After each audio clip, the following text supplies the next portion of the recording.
Inferno, Canto 4. The first circle, the borderland. Unbaptized worthies, illustrious pagans. A heavy thunderclap broke the deep sleep within my head, so that I roused myself, as would a person who is waked by force, and standing up erect, my rested eyes I moved around, and with a steady gaze I looked about to know where I might be. Truth is, I found myself upon the verge of pain's abysmal valley, which collects the thunder roll of everlasting woes. So dark it was, so deep and full of mist, that howsoe'er I gazed into its depths, nothing at all did I discern therein. Into this blind world let us now descend. The poet, who was death-like pale, began. I will be first, and thou shalt second be. And I, who of his colour was aware, said, How am I to come if thou take fright, who art wont to be my comfort when afraid?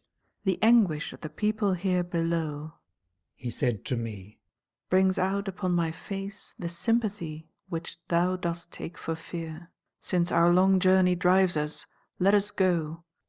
Thus he set forth, and thus he had me enter the first of circles girding the abyss. Therein, as far as one could judge by listening, there was no lamentation, saving sighs which caused a trembling in the eternal air.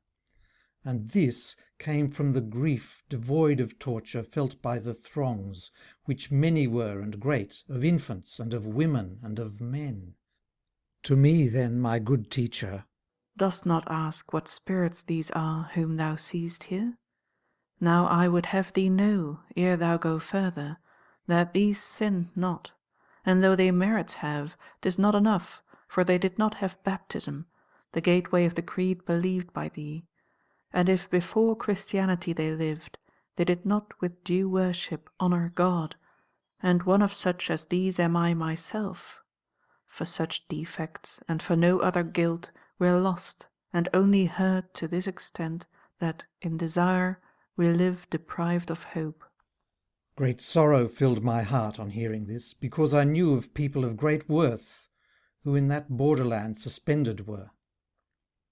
Tell me, my teacher, tell me, thou my Lord, I then began, though wishing to be sure about the faith which conquers every error.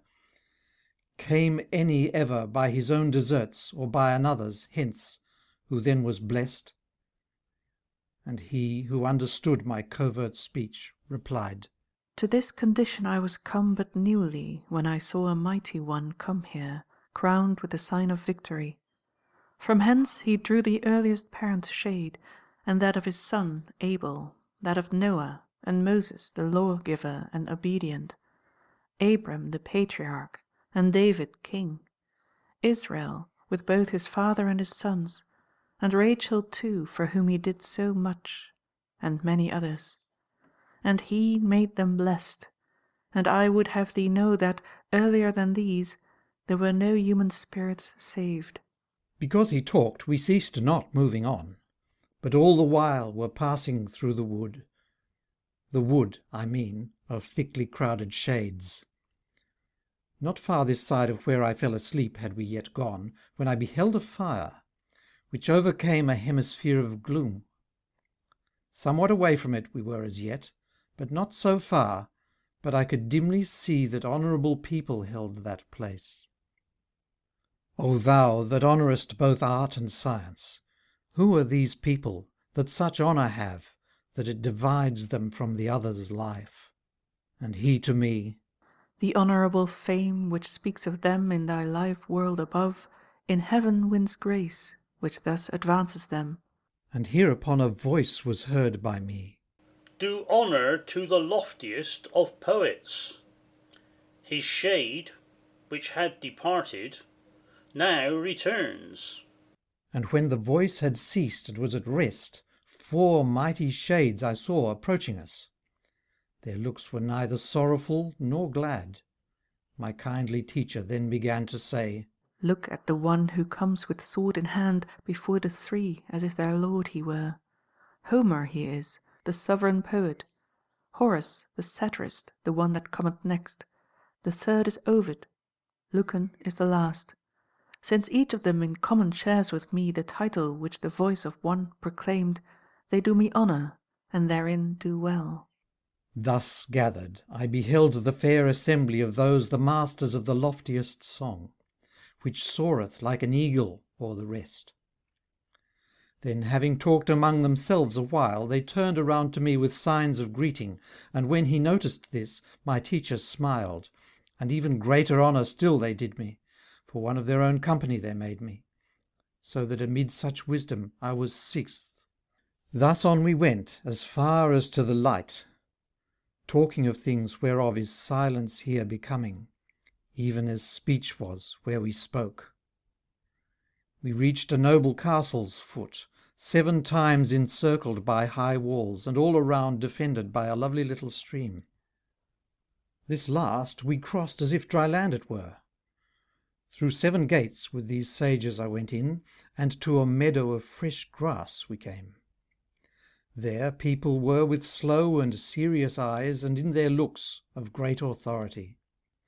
They spoke but seldom, and with gentle voice. We therefore to one side of it drew back into an open place, so luminous and high that each and all could be perceived. There on the green enamel opposite were shown to me the spirits of the great, for seeing whom I glory in myself.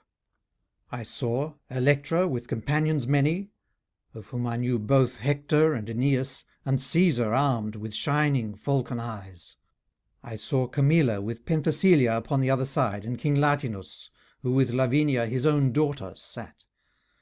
I saw that Brutus, who drove Tarquin out, Lucretia, Julia, Marcia, and Cornelia, and all alone I saw the Saladin.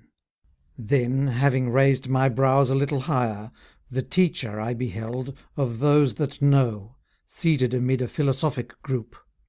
They all look up to him, all honour him.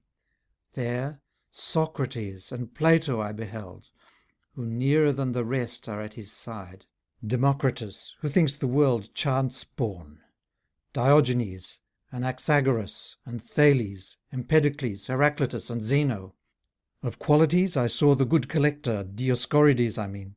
Orpheus I saw, Tully and Livy, and moral Seneca, Euclid the geometer, and Ptolemy, Hippocrates, Avicenna, Galen, Averroes, who made the famous comment.